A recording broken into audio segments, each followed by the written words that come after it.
হয়, আজি ইয়াতে এণ্টাৰপ্ৰেনাৰশ্বিপ মিটত আমি আহিছোঁ আৰু ইয়াত গোৰেশ্বৰৰ যিমানখিনি উদ্যোগী আছে সেই উদ্যোগীখিনিক নিমন্ত্ৰণ কৰা হৈছে। আৰু এই অনুষ্ঠানটো আজি আমাৰ যি আছাম এডভান্টেজ 2.0 চলি আছে তাৰ লগত সংগতি ৰাখি এই অনুষ্ঠানটো এক বিশেষ মাত্ৰা পাইছে।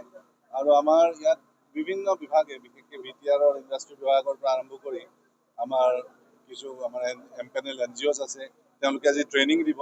আৰু বিভিন্ন বেংকৰ ইয়াতে ষ্টল লগাইছে যাতে আমাৰ ইয়াতে আজি ঋণ সম্পৰ্কতো তেওঁলোকে কিছু সেৱা আগবঢ়াব পাৰে। ইতিমধ্যে কিছুমান পেণ্ডিং লোন হৈ আছে, সেইখিনি যাতে ইয়াতে ডিছবাৰ্চ কৰিব পাৰে, চেংচন কৰিব পাৰে। বেংক, এণ্টাৰপ্ৰেনাৰ, ইণ্ডাষ্ট্ৰী ডিপাৰ্টমেণ্ট, VTRৰ আজি সন্মানীয় EM ডাঙৰীয়াও আমাৰ মাজত উপস্থিত আছে। আৰু আমি আশা কৰিছোঁ যে এই এণ্টাৰপ্ৰেনাৰ মিটৰ জৰিয়তে আমাৰ এডভান্টেজ আছাম 2.0ৰ যি কাৰ্যসূচী চলি আছে তাক এক বিশেষ মাত্ৰা দিব।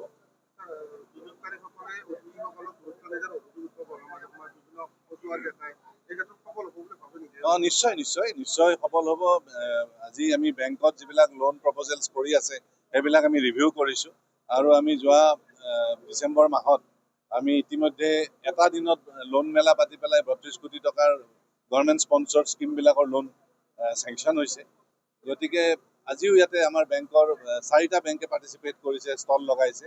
আৰু তেওঁলোকৰ যিবিলাক পেণ্ডিং প্ৰপ'জেলছ আছে সেইবিলাকো আমি ৰিভিউ কৰিছোঁ যাতে সেইবিলাকত তেওঁলোকে লোন দিব পাৰে। আমাৰ MSMEৰ বিষয়াও আহিছে, সকলোৱে এক্সামিন কৰি আছে। কাৰোবাৰ যদি কিবা ডকুমেণ্টৰ অভাৱো আছে বা কিবা মানে বেলেগ ডেফিচিয়েঞ্চিজ আছে সেইখিনিও সম্পূৰ্ণ কৰি পেলাই যাতে তেওঁলোকে লোন লৈ ব্যৱসায়ত আগবাঢ়ি যাব পাৰে তাৰে ব্যৱস্থা কৰা হৈছে।